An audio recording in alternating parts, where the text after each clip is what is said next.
There's almost no question that the events of yesterday are grounds for Vice President Pence and the cabinet to invoke the 25th Amendment.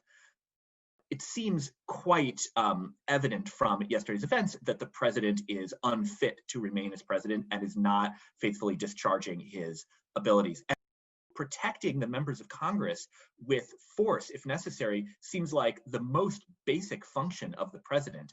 And his refusal to order out the National Guard for some time, and the fact that Pence actually had to be the one to do so, is evidence that he is failing at the very most basic job that is entrusted to the president. And that, I would think, is reason enough by itself to have him removed from power via the 25th Amendment.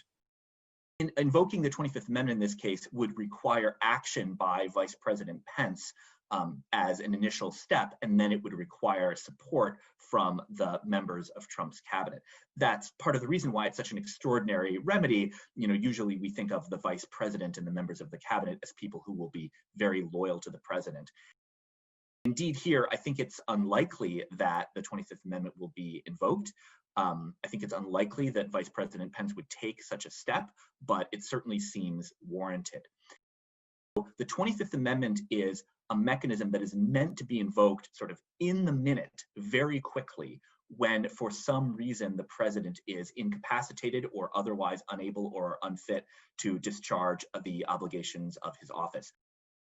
The Constitution requires that various parties act quickly, act within 48 hours of receiving notification from the vice president that the president is unable to discharge his duties.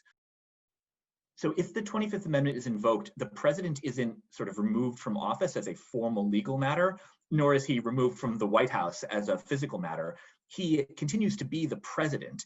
It's just that all of the powers of the presidency shift to the vice president.